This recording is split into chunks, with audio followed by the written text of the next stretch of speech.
야고보서 3장입니다. 17절로 18절 말씀까지 두 절을 보겠습니다.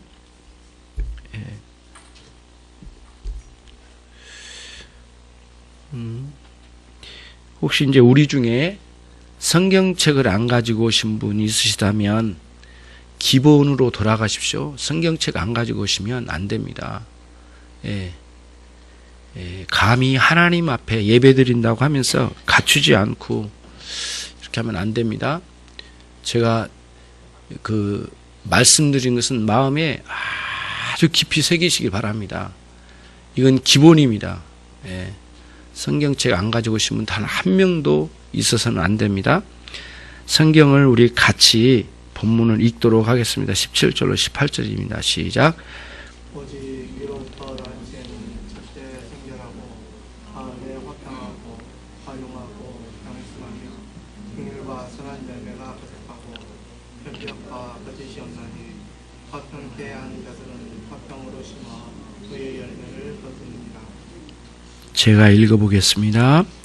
오직 위로부터 난 지혜는 첫째 성결하고 다음에 화평하고 관용하고 양순하며 긍휼과 선한 열매가 가득하고 편벽과 거짓이 없나니 화평케 하는 자들은 화평으로 심어 의의 열매를 거두느니라. 아멘. 자, 앞뒤 분들하고 아까 인사 나누셨나요? 아무튼 이 시간 은혜로운 시간 되시길 바랍니다. 제가 기도하고 시작하겠습니다. 하나님 아버지 감사합니다. 오랜 기간 동안 야고보서를 설교하고 우리 함께 야고보서를 살피며 들었습니다. 하나님 오늘 마지막 시간입니다. 야고보서를 오늘로 끝내고 새로운 곳으로 찾아가 주님의 말씀을 듣고자 합니다. 하나님 우리가 마지막으로 듣는 야고보서라 생각하고 열심으로 듣고 이 말씀을 따라 삶에 적용하며 살게 해 주옵소서. 교회가 순결한 말씀을 전하기를 힘쓰게 하여 주시고 성도들에게는 이 말씀을 잘 듣고자 하는 마음과 삶의 변화가 일어나지 않고 있는 자신을 인하여 고통스러워하며 변화되기를 갈망하는 데까지 나가게 해주시고 실제로 성령께서 오셔서 우리의 영혼을 변화시켜 주시옵소서. 하나님께서 이제는 형식적인 신앙생활을 제발 그만두게 해 주옵소서. 이런 가식적인 신앙생활을 버리게 해 주옵소서. 진실한 신앙으로 주님을 구하게 하여 주시고 성령의 역사하심을 통하여 마음의 화평과 기쁨과 긍휼로 충만케 해 주옵소서.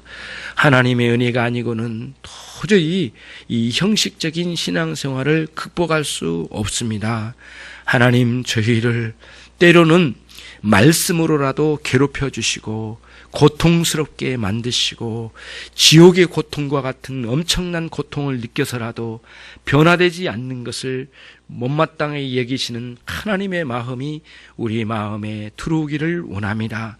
그리하여 주님의 커다란 변화의 역사를 통하여 무한한 사랑과 기쁨과 환희와 이런 긍휼의 경험이 우리 가운데 풍성하게 일어나게 하사 그리스도 안에서 누리는 구원의 은총을 마음껏 누리며 기쁨으로 즐거움으로 한 생일을 살아가도록 은총 베풀어 주시옵소서. 주님께서 크게 역사해 주시옵소서. 예수 그리스도의 이름으로 기도 올려옵나이다. 긍휼이라고 하는 것은 일방적 사랑 중에 하나입니다. 하나님의 사랑은 위로부터 우리에게 부어진 사랑이 있고 우리가 하나님을 향하여 올려드리는 사랑이 있습니다.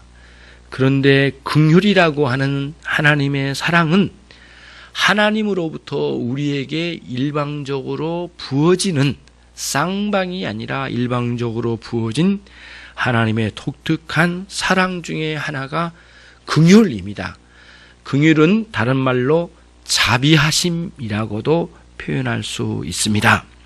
긍휼은 특별히 여러분과 제가 지은 죄의 결과로 떨어진 비참함 가운데 놓여져 있는 상태를 불쌍히 여기신 가운데 베풀어 주신 사랑이 긍휼이라고 하는 사랑입니다.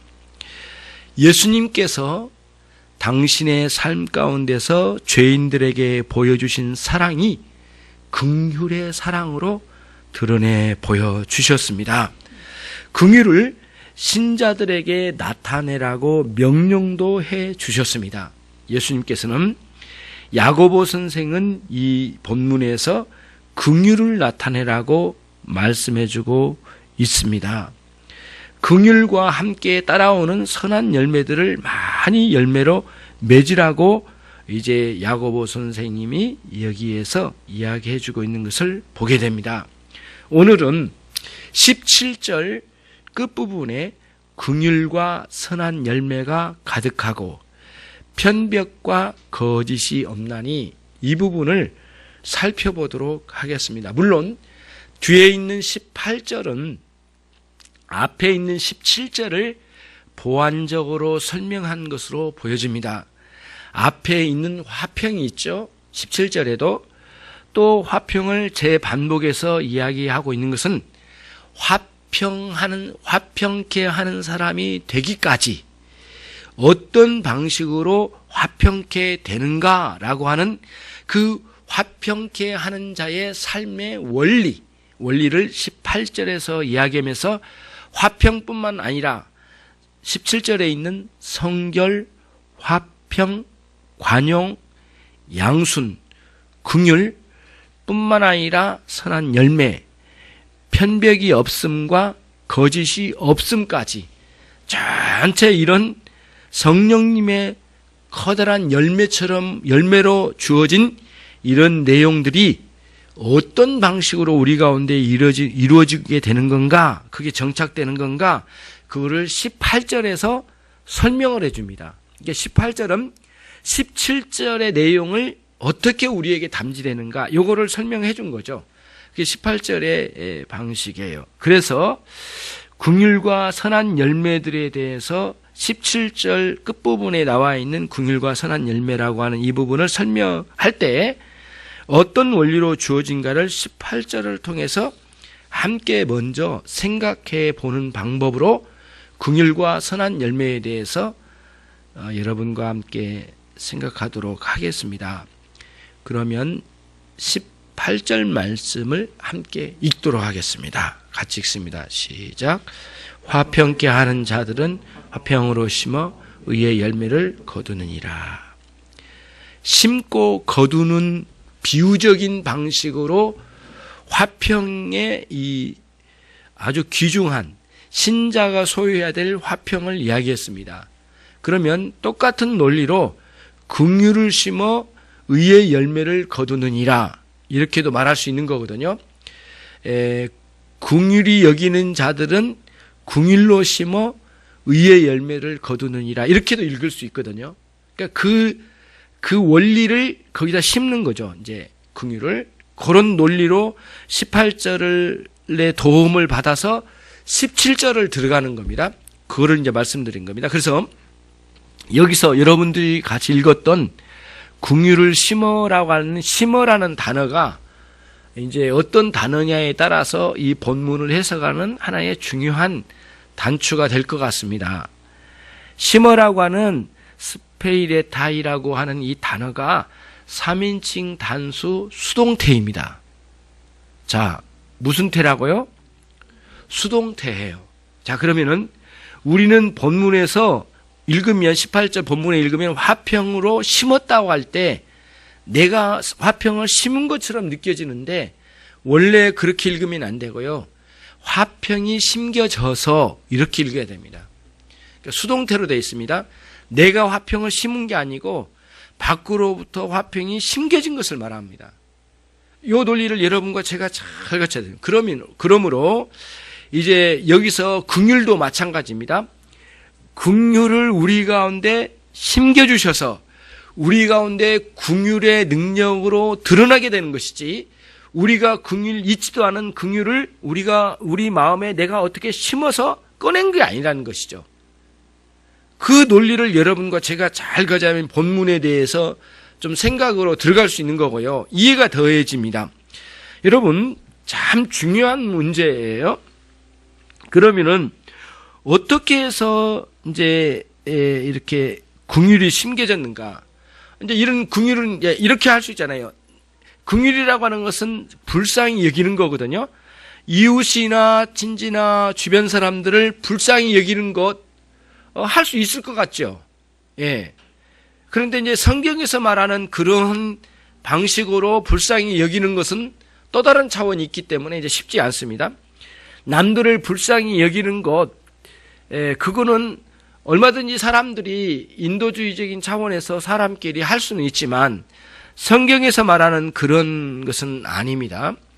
그러면 불쌍히 여겨주시는 하나님, 그로 인해서 우리에게 부어진 긍휼이 우리 안에 심겨져서 그 긍휼의 능력으로 다시 사람들을 긍휼히 여기는 마음까지 흘러나오는 이런 원리가 우리 가운데 있는데, 이게 이제 어떤 식으로 우리 가운데 주어지게 되는가, 그 문제를 생각하지 않을 수가 없어요.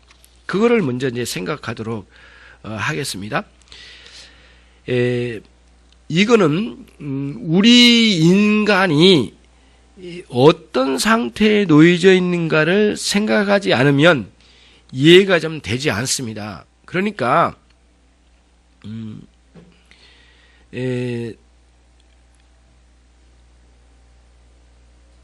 아담의 범죄로 인해서 철저하게 이렇게 죄와 죄의 비참함 가운데로 떨어져 버린 인간의 행위적인 면이나 본성적인 면에서 하나님의 뜻을 따르지 않으려고 하는 그런 고집스러운 죄가 우리 인간에 내재되어 있습니다. 그렇기 때문에 단순히 행동으로만 드러낸 게 아니라 본성적인 면에서도 하나님을 배도하려고 하는 근성이 우리 안에 있어요. 그거를 죄를 지으려고 하는 성향이라고 이름을 붙이는데, 아무리 밖에서 이렇게 고치고 저렇게 고쳐보려고 노력한다 할지라도 내 안에 본성적으로 죄에 대한 성향이 있기 때문에 내 안에 있는 근본적인 이 죄에 대한 성향이 고쳐지지 않는 이상, 아무리 밖으로 여러 가지 방법으로 발버둥 치면서 고치려고 시도한다 할지라도 영혼에 깊이 내재되어 있는 죄의 성향이 고쳐지지 않는 이상은 사람은 변화되지 않습니다. 그거는 포기하십시오.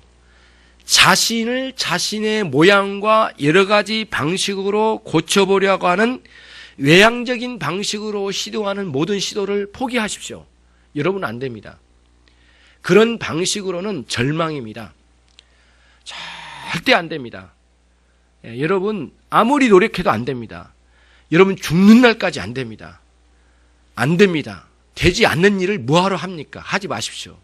포기하십시오. 그런 방식은 아무리 시도해도 안 된다는 사실을 명백하게 아십시오. 왜? 죄의 성향이 이 안에 내재되어 있기 때문입니다. 도덕적인 방식으로 고치려는 수많은 노력이 고쳐지지 않는다는 사실에 대해서 확신을 얻지 못하면 수많은 방식으로 우리의 외향적인 방식으로 고쳐보려고 노력으로 시도를 해볼 겁니다. 그리고는 안 되는 자신을 보고는 실망을 하고 낙심을 하고 자기 자신의 고쳐지지 않는 이런 오래된 이런 근성들을 가지고 끊임없이 죄의 성향에서 나오는 죄의 여러 가지 외향적이 밖으로 꺼내어져 있는 이런 상황들을 두고도 변화되지 않는 이런 것을 보고 실망하고 또 낙심할 뿐이지 사실은 근본적으로 변화되지 않습니다. 여러분과 제가 인간을 제대로 아는 것이 하나의 커다란 관건입니다. 우리같이 추악하고 더러운 존재가 없다는 사실을 아는 것만큼 이제 복음에 대해서 이해가 주어집니다. 사람은 정말 지독하게 추악한 존재입니다. 그리고 여러 가지 방식으로 그 추악한 냄새나고 역겨운 존재를 감추려고 수많은 방식으로 종교 활동에 가담하고 종교 생활 여러 가지 모양새를 갖추고 심지어는 자신이 가지고 온 헌금으로 자신의 양심의 찔림을 감해 보려고 노력하고 시도하는 데까지 나가는 아주 어리석은 방식으로 나가는 사람들도 있습니다. 예배당에 찾아와서 예배 드리는 그 자체가 자기에게 커다란 양심의 가책을 조금이라도 감해줄 수 있을 것처럼 말하지만 그리스도의 십자가 앞에 자신의 죄악을 끌고 가지 않는다면 결국에는 고집스럽게 그리스도의 십자가 앞에 가지 않으려고 하는 그 짐승 같은 고집스러움을 끌고 질질 끌고 피투성이가 된 자신의 고집스러운 죄악성을 끌고 가지 않는 이상 결국에는 고침받을 수 없다라는 결론을 빨리 얻어야 됩니다. 예. 그러니까 내가 진정으로 변화돼서 하나님의 사람으로 신자다운 삶을 살기 위해서는 외향적인 고친 방식으로는 빨리 포기해야 됩니다. 오늘 당장 포기해야 됩니다. 더 이상 할 필요 없습니다.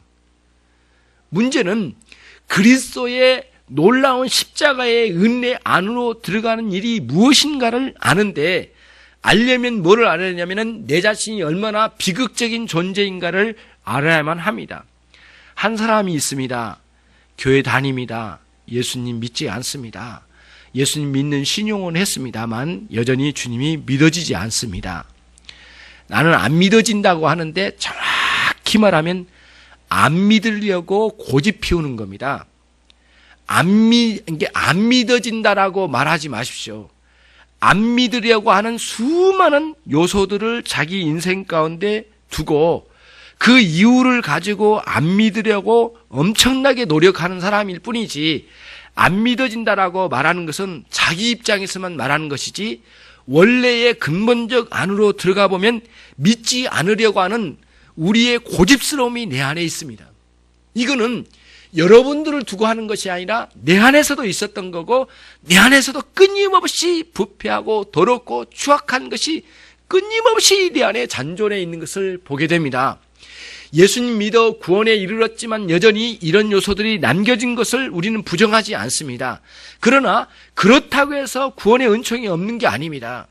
그러나 오늘 여기서 말씀드리려고 한 것은 진정으로 그리스도를 예수님을 나의 구주, 나의 하나님으로, 나의 주인으로, 내 인생의 주관자로 모시지 않으려고 하는 그런 마음의 고집스러움을 이야기하려고 하는 것입니다. 예. 그러면은 다른 방식으로 이 비참한 인생을 바꿔가야 되겠는데 내가 저지른 이 비참함을 내가 주워 담을 수 없는 가운데 있고 죄를 지을 능력은 있는데 죄를 사할 능력이 없는 이 비참한 인생이 오늘도 이 땅에 살아가면서 인생의 여러 가지 비참한 상황을 이리 추스려보고 저리 추스려보면서 이것을 어떻게든 감해보려고 수많은 방식으로 종교 활동도 하고 도덕적인 삶을 살아보고 그리고 사람들과의 좋은 관계를 얻어보고 심지어는 믿음의 동료들에게 칭찬도 받아가보고 그 다음에 목사님에게도 칭찬을 받으면서 자기 자신 안에 있는 이 죄와 죄의 비참함 가운데 있는 억눌려 있는 양심의 가책과 쓰라린 아픔을 그런 것들로 달래보려고 수많은 노력들을 하는 건데 사실상 되지 않습니다. 어떤 사람은 이런 것도 봤습니다. 자신 안에 있는 이런 죄들에 대해서 뭔가 속죄를 이뤄보고자 해서 아침마다 살아있는 닭을 잡아서 목을 자르고 피를 쏟아 방 운목에다 갖다 놓고 그거를 쏟아 부어놓고 제사를 집내는 사람도 집례한다는 사람도 보았습니다.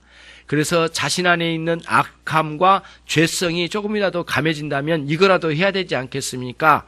이러면서 날마다 하지는 않았겠지만은 몇일에 한 번씩 걸쳐서 그 비싼 닭을 사다가 목을 자르고 피를 쏟는데, 살아있는 닭을 피를 쏟아서 그런 식으로 속죄를 이뤄보고자 하는 노력을 하려고 하는 시도를 한 사람도 봤습니다.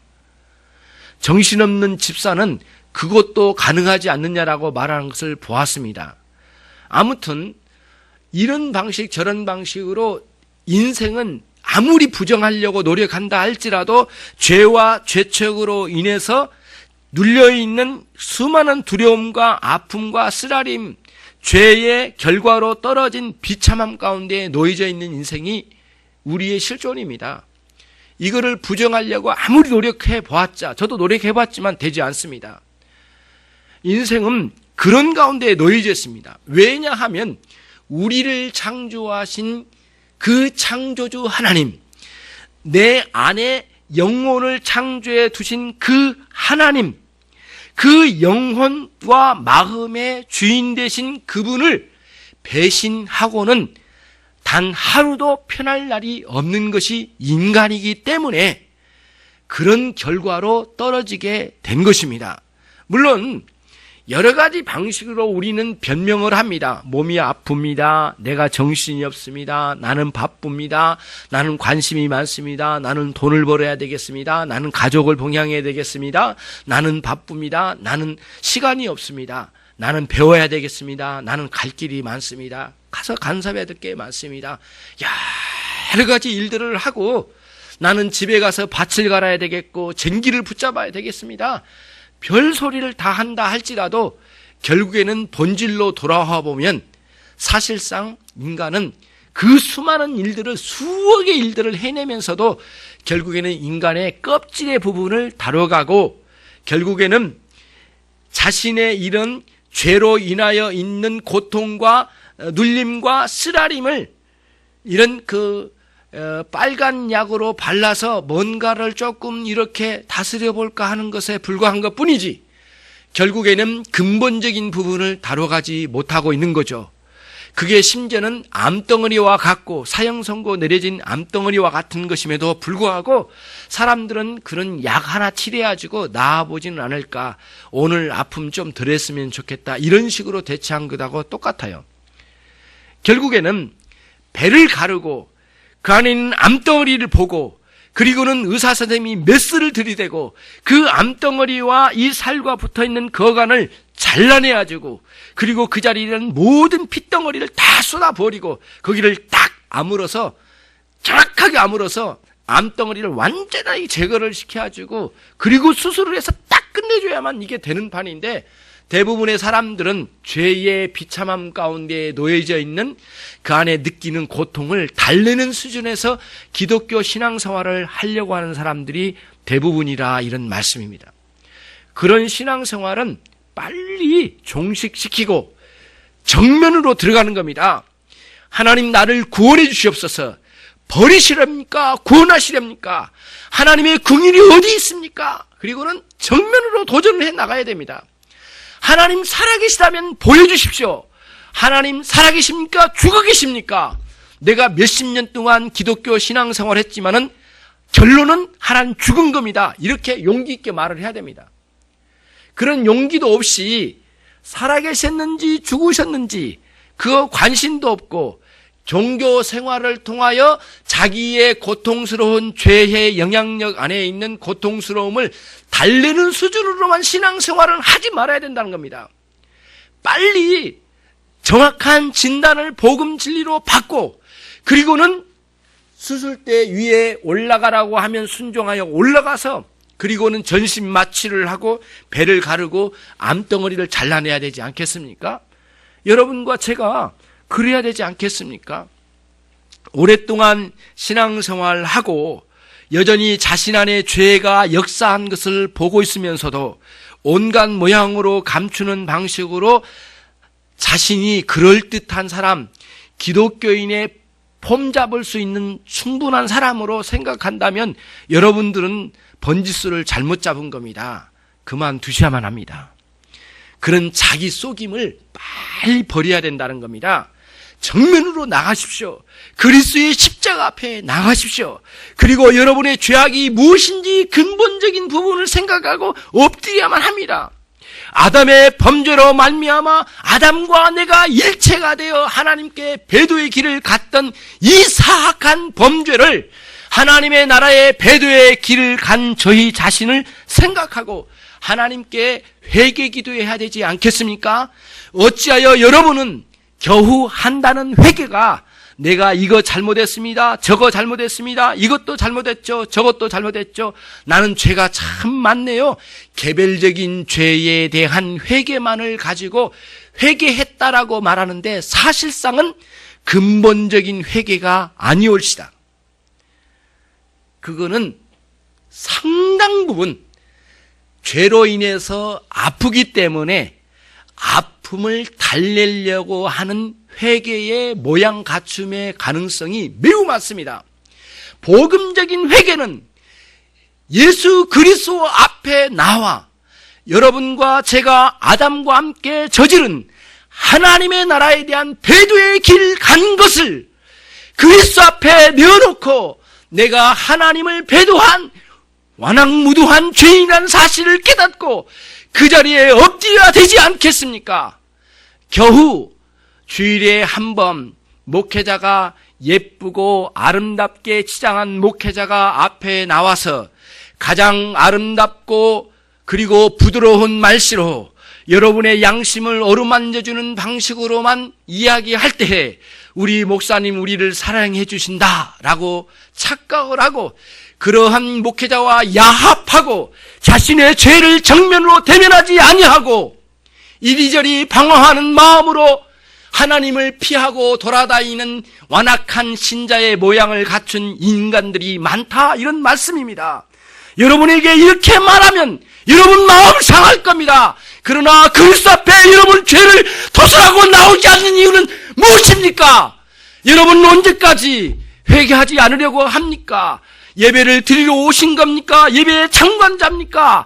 그리스도의 십자가 앞에 나가려고 하십니까? 그리스도의 십자가의 구경꾼으로 나가려고 하십니까? 여러분은 마음 결정하십시오. 이 김 목사를 이 교회에서 축출하든지 여러분들이 회개하든지 교회에서 나가든지 여러분 결정하십시오. 양당간에 결정하지 아니하면 안 되겠습니다. 여러분들이 몇십 년 동안 신앙생활을 도모하고 그런 모양 갖추는 신앙을 가지고 살려고 노력하고 있습니까? 그 노력 소용없습니다. 그 노력 소용없습니다.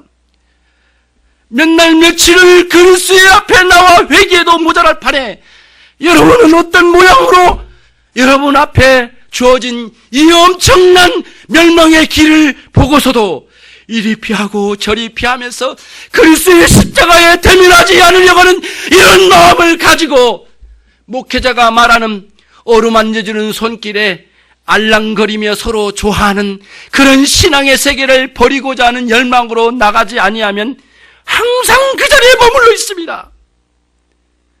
여러분은 그렇습니다. 주일 한 번쯤 빼먹고 나오지 않거나 나오거나 이 차원이 아닙니다. 그리스도 앞에 엎드리지 않는 신자들이 백날 죽는 날까지 단 한 번 주일을 이렇게 멈추지 아니하고 계속 출석한다 할지라도 그런 모든 의미는, 그런 모든 종교적인 행사는 사실상 의미 없게 되고야 말 것입니다. 왜? 그리스도 앞에 진정으로 자신의 죄를 회개하고 엎드리지 아니하면 결국에는 이렇게 열심으로 교회를 만들어 놓고 치장을 하고 그리고 목회자는 말씀 준비하고 집사님들은 교회 여기저기 다 챙겨가고 차량 운행하고 성도들을 위하여 기도하고 여러 모양으로 신방하고 그들을 위하여 애통한들 단 한 번도 정면으로 십자가에 대면하지 않으려고 하는 성도 교인들을 두고 하는 것은 그 교회의 재앙에 불과한 것입니다. 그들이 낸 11조와 헌금은 어디를 향하여 있습니까? 자신의 양심을 달래는 수준에 있지 않습니까? 여러분들은 예배당에 온 이유가 무엇입니까? 여러분 안에 있는 음란한 마음을 왜 회개하지 않습니까?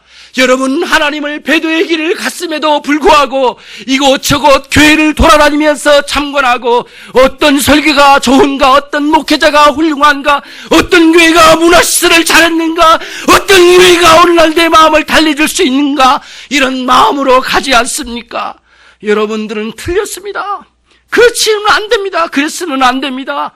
그리스도의 십자가 앞에 나와 회개하시길 바랍니다. 아담의 범죄 아래 들어온 여러분의 죄성이 얼마나 심각한지를 아시기를 바랍니다. 무엇이 문제라고 물으신다면 나는 여러분들이 지옥 가기 때문에 말씀을 드리는 겁니다. 하나님의 말씀을 전하여도 하나님의 말씀으로 듣지 아니합니다. 목회자가 무슨 능력이 있고 목회자가 무슨 능이 있어 이 복음을 전하게 되는 겁니까? 하나님이 여러분들에게 말씀하지 않았습니까? 여러분들의 마음은 어디를 향하고 있습니까? 오늘 여러분 마음에 결심하시길 바랍니다. 집사면 뭐고 장로면 뭐고 목회자면 뭡니까? 이런 직책이 우리를 구원합니까? 이런 직책이 우리를 그리스도 앞에 데려갑니까? 왜 여러분들은 그리스도의 십자가 앞에 서지 않습니까? 예수님의 십자가의 죽으심이 여러분의 인생의 액세서리가 아닙니까? 언제까지 그리스도의 십자가를 여러분의 액세서리로 여기고 그렇게 살아가려고 하죠?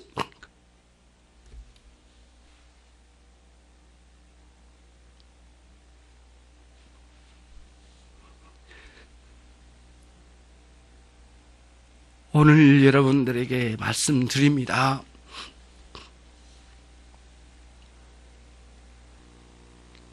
대여각성해야 합니다. 여러분 뭐하고 못하고 뭐하고 뭐 이런 것 수준이 아닙니다. 주님의 십자가 앞에 무너뜨리지 않으면 우리 의미 없습니다. 천국 우리의 것 아닙니다. 결코 천국 우리의 것이 아닙니다.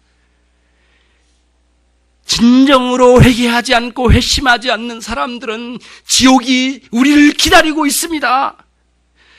있을 수 있는 일입니까? 있어서는 안 되지 않습니까? 여러분이 지옥 가는 걸 목회자가 보란 말입니까? 여러분이 뻔히 지옥을 향해서 걷고 있는데 목회자가 춤을 추란 말입니까? 노래를 불러란 말입니까? 예?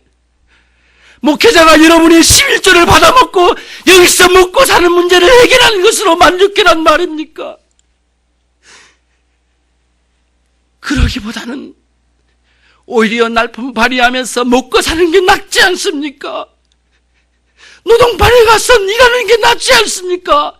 여러분들이 지옥 가는 것을 보면서 목회자가 그거를 바라보고 아무런 감각도 없고 놔두는 상태에서 그냥 내버려둔 상태에서 목회하면서 받아먹는 사례비로 먹고 사는 것으로 만족하며 사는 것으로 거기에 있는 것을 가지고 사는 그런 목회자로 사는 것을 여러분 원치 않지 않습니까?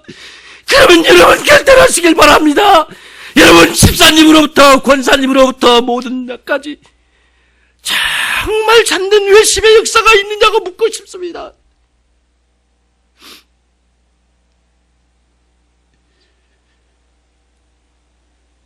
인간적으로 야단칠 이유가 전혀 없습니다.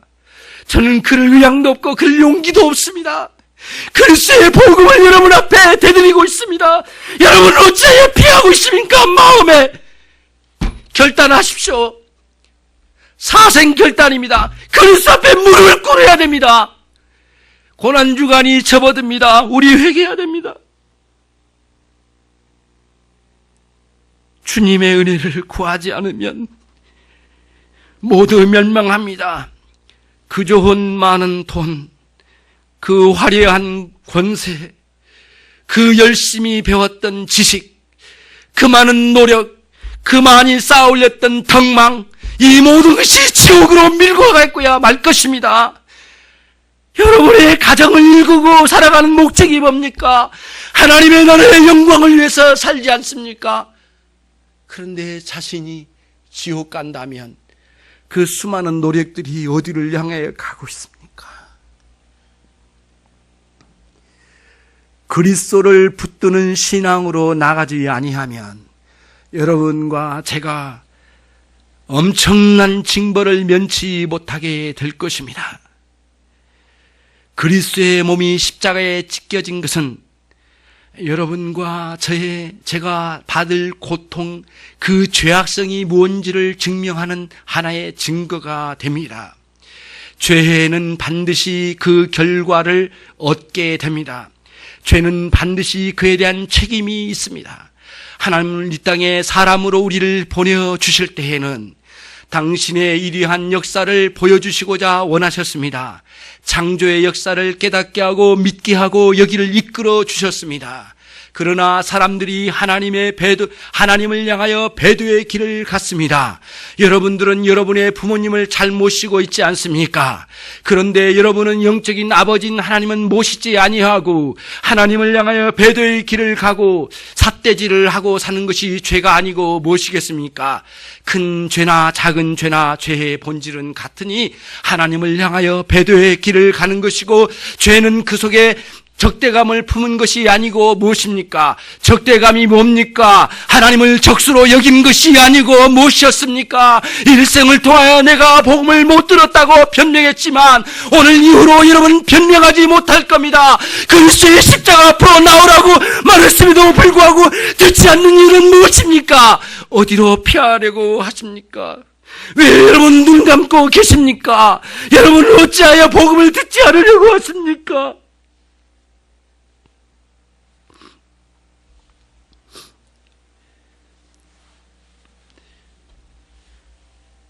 우리가 회개하지 아니하면 목회자 여기 있을 이유가 없습니다. 사표를 써야 될지도 모릅니다. 사임해야 된다는 그런 말씀입니다. 하나님, 나를 인도하실 겁니다. 왜 여러분들은 변하지 않는지 나의 문제의 근원지로 또 생각해 봅니다.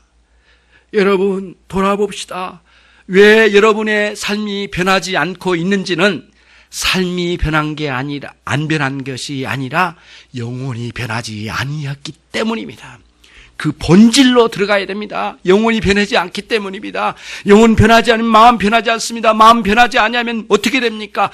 인격, 삶 전체 안 변합니다. 온갖 모양으로 치장하지 마십시오. 아름다운 모습으로 이 껍데기 치장하지 마십시오. 아름답게 모양 갖출 이유가 아닙니다. 이 영혼의 문제는 근본적인 문제로 가는 겁니다. 복음은 거칩니다. 십자가는 거친 언덕을 올라가는 길이었습니다. 십자가의 길은 피투성이의 길이었습니다. 복음은 거칩니다. 거친 이 언덕으로 올라오셔야만 합니다. 여러분들은 예루살렘 안에서 예수에 대하여 즐겁게 놀이하고 예수에 대하여 논단하고 예수에 대하여 마음껏 이야기하고 밤새도록 예수에 대하여 예루살렘에서 이야기할지 모릅니다. 그 예루살렘을 박살내고 나와야 됩니다. 그리고 어디를 향해야 됩니까? 어디를 향해야 됩니까? 골고다 언덕으로 올라와야 됩니다. 하나님 보여주셨습니다.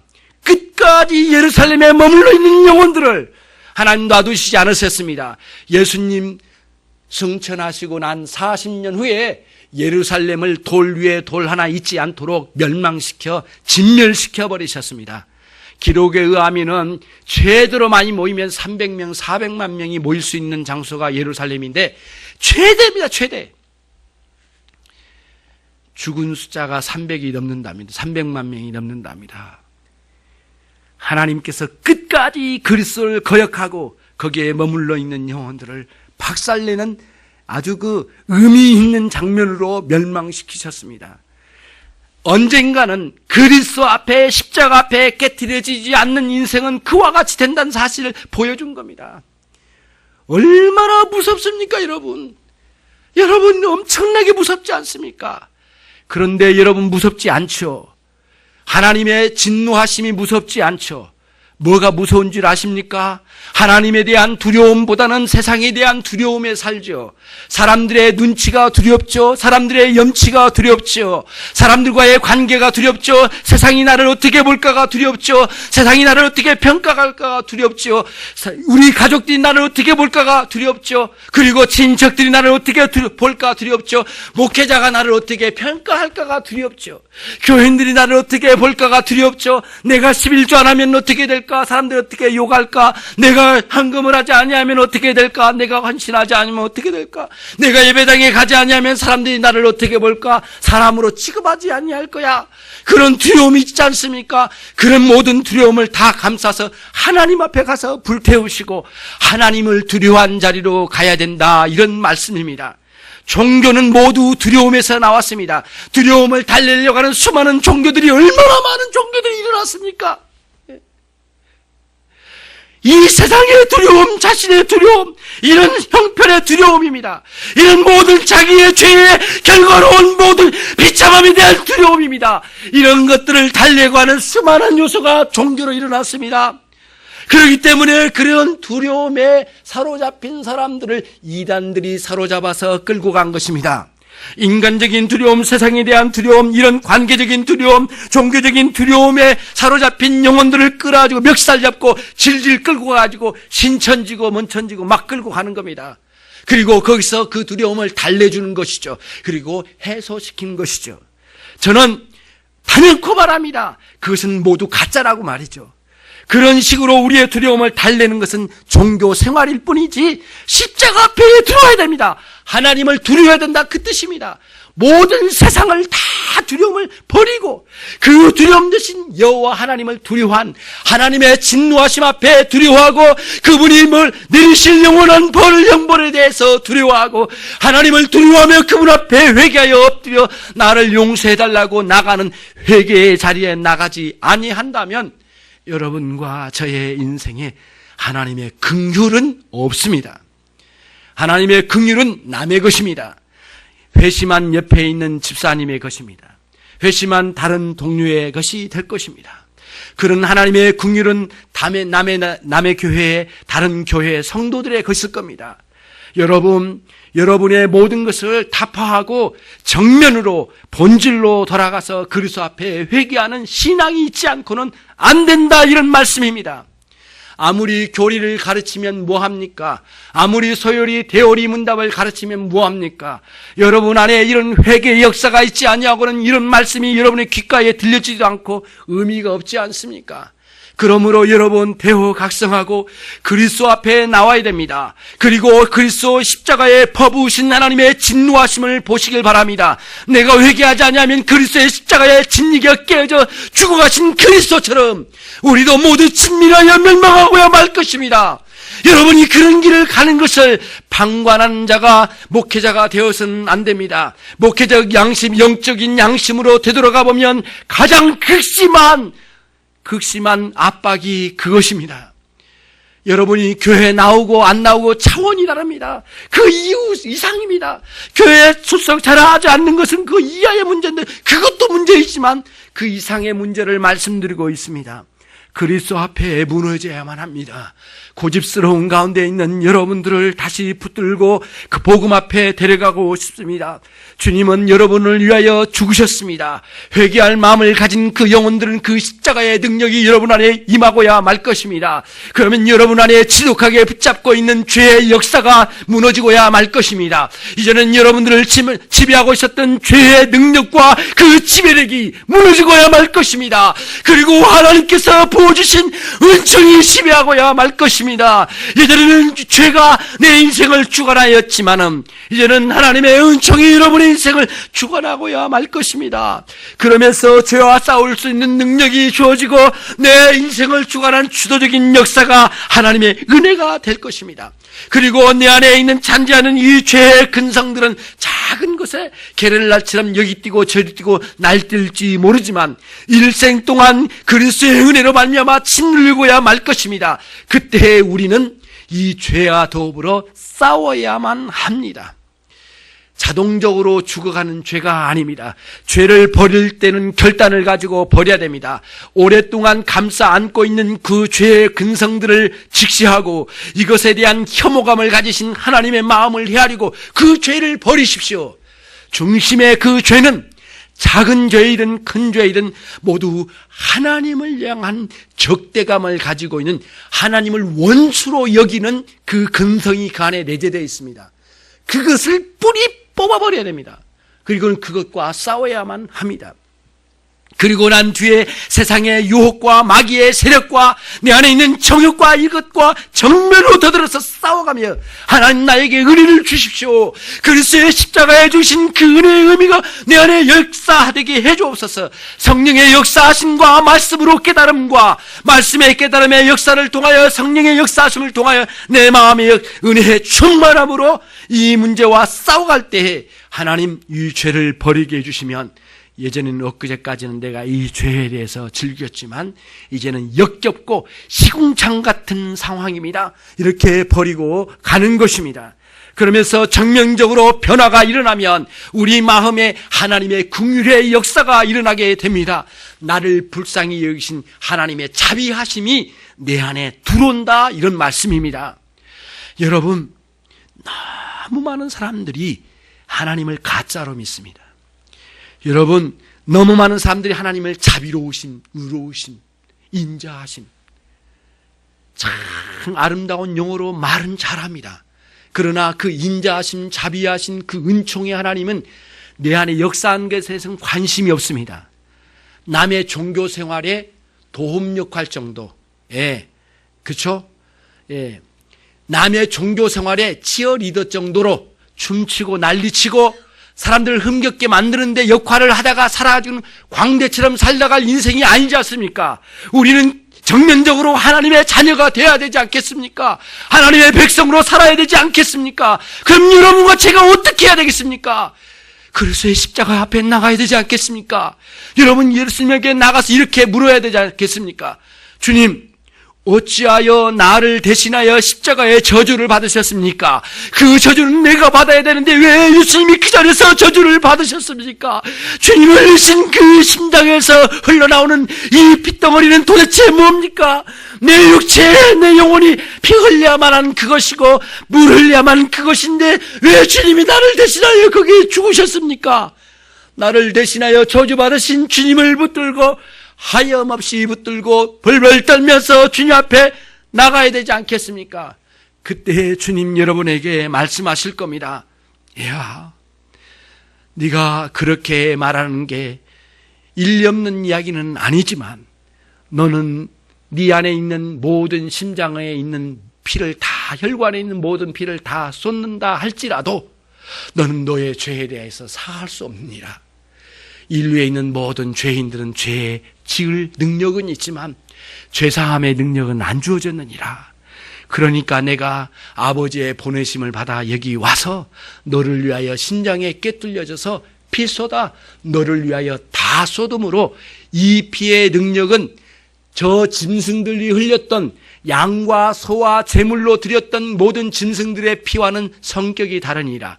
그때는 한시적으로 하나님께 나가는 길을 트는 역할밖에 못했지만 이제는 그 피에 언약적으로 주어진 이 피가 영원한 속죄의 능력으로 내 피를 통하여 내리니라. 그러니 네가 나한테 온 것은 잘했다. 네가 나를 향하여 이렇게 묻고 이렇게 찾아왔지만 너의 마음을 내가 알겠노라. 내가 너를 위하여 진노를 받았느니라.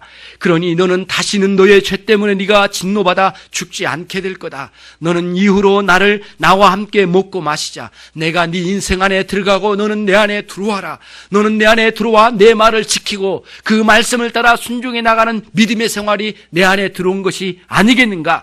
내가 네 안에 들어간 것은 말씀으로 네 안에 들어가 회개케 하고 성령의 역사하심으로 네 안에 내주함으로 네 안에 있는 죄를 들춰내고 심판에 대해서 들춰내고 그리고 마지막 심판과 의에 대해서 들춰내는 성령의 놀라운 역사하심으로 너를 개조시키고 근본적으로 변화시킬 텐데 네가 잘 왔다. 그리고는 우리 주님께서 양손에 못 박히신 그 손으로 여러분과 저를 끌어안으시고 당신의 배를 통하여 찢겨진 이 심장이 터진 이 피 흘림을 통하여 피 흘리신 이 앞부분을 통하여 나를 끌어안으시고 못 박히신 두 손으로 우리를 어깨춤을 다 끌어안으신 우리 주 예수 그리스도 앞에 딱 들어갈 때 그때가 돌아온 탕자의 모습이 아니겠느냐 이런 말씀입니다. 여러분과 제가 어떻게 해야 되겠습니까? 여전히 종교 생활의 아름다운 모습으로 치장하면서 돌아오지 못한 탕자로 살다가 사라질 인생을 살 것입니까? 아니면 돌아온 탕자가 둘째 아들인데 첫째 아들이 더 나가지도 않고 들어오지도 않는 가운데 항상 여전히 그 집안에 있으면서 아버지의 이 국률에 대해서 불만을 품고 화를 냈던 큰아들처럼 교회는 다니지만 여전히 예수 그리스도의 만남이 없었던 그 사람으로 낙인 찍혀 있을 것입니까? 저 같으면 나갔다가 돌아온 둘째 아들, 돌아온 탕자가 되고 싶습니다. 교회는 열심히 다녔고 20년, 30년 집사되고 장로가 되고 목회자가 되고 굉장히 지책이 있고 20년, 30년 교회에 화려한 경력은 있지만 여전히 돌아온 둘째 동생에게 자기 동생을 향하여 화를 냈던 큰아들, 단 한 번도 아버지의 사랑으로 들어가 보려고 하지 않았던 큰아들과 같은 그런 삶으로 낙인 찍혀 살고야 만다면 이것이 도대체 무엇입니까? 돌아온 탕자 이야기의 둘째 아들은 천국 백성이요, 첫째 아들은 천국 백성과 상관없는 교인이올시다. 오랫동안 교회 다니는 신자의 모양을 갖춘 교인이올시다. 거기에 왜 머물러 있습니까? 그때에 즐거워하고 아버지의 잔치에 들어와야 되지 않겠습니까? 천국의 그 잔치에 들어와 그 아버지의 품 안에 들어와 잔치에 합류하여 천국 백성을 즐거워하는 삶으로 나가야 되지 않겠습니까? 언제까지 뼈레뚱한 마음으로 동생이 돌아온 것에 대해서 불만을 품고 아버지에 대해서 화를 냈던 큰아들과 같은 삶을 살겠습니까? 그리스도의 하나님의 긍휼이, 그리스도의 구원의 은총을 통하여 여러분 안에 있습니다. 오늘부터 나눠드린 성경 읽기표를 예사롭지 않게 생각하고 이 표를 따라서 열심으로 성경을 읽어가고 거기서 성령의 역사하심을 경험하는 여러분 되시길 바랍니다. 그리하여 지독하게 떨어지지 않던 죄성에 대하여 하나님의 말씀이 깨달음을 통하여 이 죄로구나, 이 죄를 품고 살아서는 안 되겠구나, 하나님의 성령의 그 말씀으로 그 자리를 도려내는 위대한 역사가 있기를 바랍니다. 그리고 그 죄를 이기고 그 자리에 은혜의 역사가 있기를 원합니다. 어떻게든 긍휼로 놀라운 능력으로 말미암아 사람들에게 긍휼을 베풀고 이웃을 돕고 그리고 교회 성도들을 돕고 그들을 끌안고 기도하고 하나님의 백성으로 위대한 삶을 살아가야 되지 않겠습니까? 이것이 긍휼을 심는 방식입니다. 이것이 긍휼을 심는 방식입니다. 18절에 있는 화평케 하는 자들은 화평으로 심어라고 했는데 여기서 심어라고 하는 심어가 결국에는 수동태로 됐다고 말씀을 드렸습니다. 내가 심은 게 아니로 하나님께서 내 안에 심겨주심입니다. 우리는 심겨주심 당한 겁니다. 하나님의 위대하신 긍휼을 내 안에 심겨주십니다. 그리스도의 십자가의 구원의 역사를 통하여 내 안에 하나님의 긍휼을 심겨주신 겁니다. 긍휼은 일방적이라고 말씀드렸습니다. 하나님께서 내게 부어주시는 사랑이죠. 일방적인 사랑이에요. 원래 사랑은 폭이 넓습니다. 긍휼보다 의미가 넓습니다. 또 사랑 중에는 하나님께 올려드린 사랑이 있습니다. 그래서 우리가 하나님을 사랑하지 않습니까? 이웃을 사랑하고 하나님의 우리에게 일방적으로 내려주신 긍휼을 입지 않는 사람은 구원받지 못한 사람입니다. 그 긍휼의 능력이 있습니다. 그 긍휼이 심겨지면 내 안에 긍휼의 능력이 일어난다는 것입니다. 그리고는 상대를 향하여 긍휼을 베풀어 주신 데까지 베푼 데까지 나가는 거예요. 그래서 정말 놀라운 것은 여러분, 이 세상에서 사람들에게 잘 대해주고 인도주의적으로 잘해주고 그들을 살피고 이렇게 하지요. 그러나 이 세상의 지혜는 어떻게 합니까? 위로부터 내려온 지혜가 아닌 이 세상의 지혜의 방식은 어떻게 그들을 살펴갑니까? 그 사람의 상황, 갖춰진 것, 그 사람의 능력, 그 사람의 지위, 그 사람의 부자, 가난함, 거기에 맞게끔 대우하는 것이 이 세상의 지혜입니다. 오늘 여기에서 말하는 위로부터 난 지혜는 그렇게 하지 않습니다. 긍휼의 능력이 있는데 어떻게 하느냐면은 사람이 갖춘 능력이나 외향적이 갖춰진 그 사람의 품이나 그 위치가 아니고 결국에 뭐예요? 그 사람 안에 있는 하나님의 형상을 보고 긍휼을 베푸는 겁니다. 긍휼의 마음. 다시 말하면 그 안에 있는 영혼을 향하여 긍휼히 여기는 마음입니다. 여러분, 사람을 단순히 가난하니까 긍휼히 여긴다는 그 차원이 아닙니다. 그 이상으로 들어가야 됩니다. 뭡니까? 영혼을 사랑하는 마음, 영혼을 향하여 불쌍히 여기는 마음이 우리 안에 들어와야 됩니다. 그때서야 진정으로 이웃을 긍휼히 여기는 마음이 생기는 겁니다. 이게 기독교적인 긍휼입니다. 사람들은 긍휼히 여기는 마음을 이 세상에서도 많이 합니다만은 외향적이고 껍데기의 그 결과에 따라서 긍휼히 여기거나 아니면 그렇지 않은 경우가 있습니다. 그러니까 야고보 선생님이 2장에서도 이야기했었죠. 왜 너희들은 교회에 찾아온 사람들 중에 부자가 올 때는 싹싹 빌고 그 안에서 아부하고 아첨하고 말이죠. 뭐라도 얻어먹을 게 있지 않을까 막 아첨하고, 가난하고 없고 병들고 힘들어하는 사람에 대해서는 당신이 와서 앉든지 말든지 의자에 대해서 소개도 하지 않고, 심지어는 뭐라고 하냐면 내 발등상 앞에 엎드려 무릎을 꿇든지 내가 상관할 바가 아니다, 이런 식으로 대화한단 말이죠. 이게 세상 지혜의 방식이었어요. 긍휼은 뭐예요? 가난한 사람, 못 배운 사람, 약한 사람, 무너진 사람, 병든 사람, 모든 사람을 향하여 불쌍히 여기는 마음인데 그 영혼을 향한 긍휼함을 말하는 것입니다. 절대적입니다. 긍휼합니다. 그 영혼이 어떻게든 구원에 이르기를 원하고, 그 영혼이 어떻게든 하나님의 사람이 되기를 원하고, 전국 백성이 되기를 원하는 겁니다. 지옥으로 가지 않기를 원하는 마음으로 나가는 겁니다. 이것이 긍휼히 여기는 마음입니다. 교회 교사입니까? 교회 구역장입니까? 여러분, 영혼을 섬기는 자리에 있습니다. 영혼을 긍휼히 여기지 않으면 그 자리를 있을 수가 없습니다.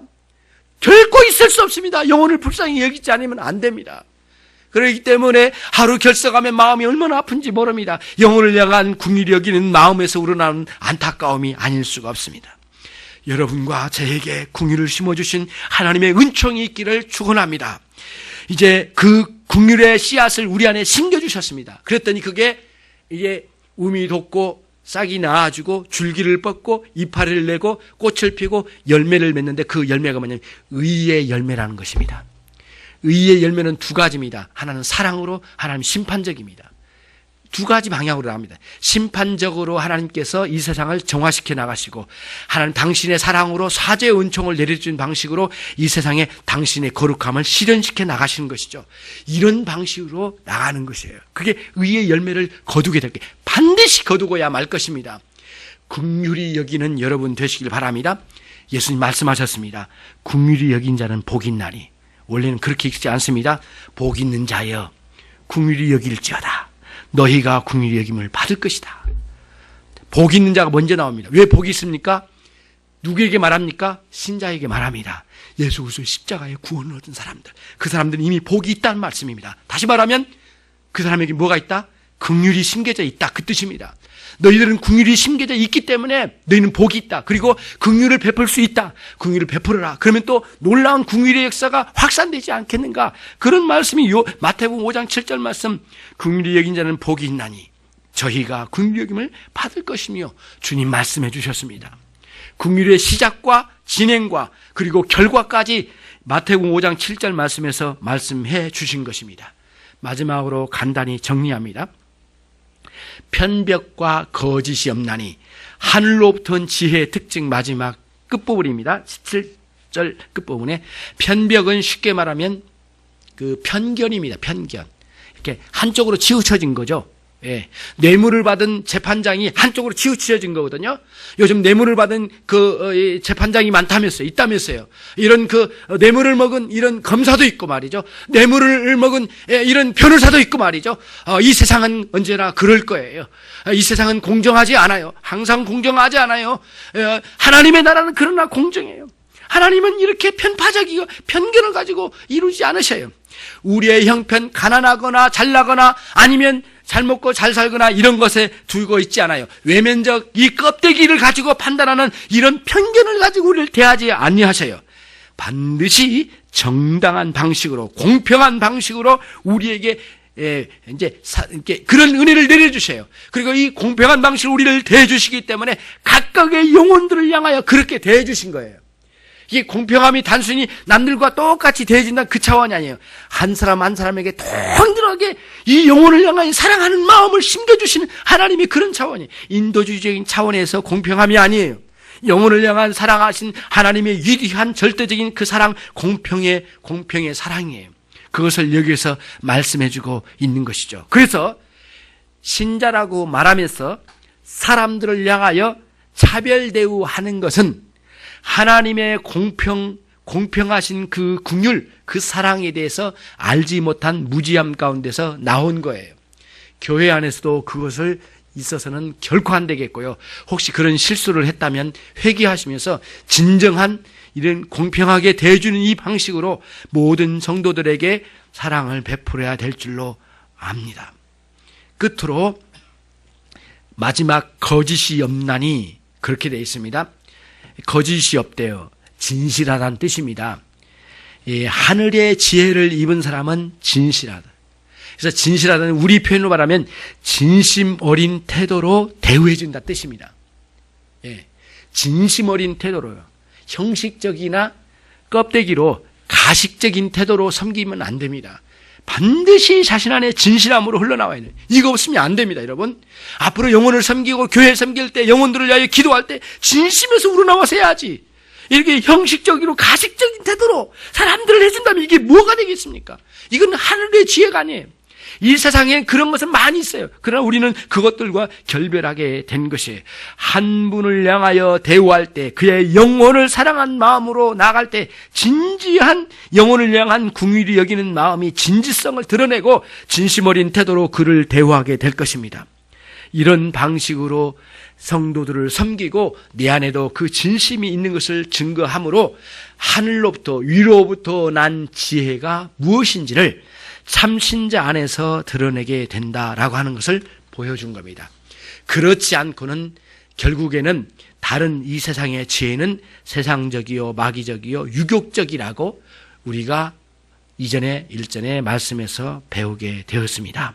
여러분과 제가 그리스도 앞에 나가 참 신앙으로 살아가는 그런 신자가 되시기를 주님의 이름으로 축원합니다. 기도하시겠습니다.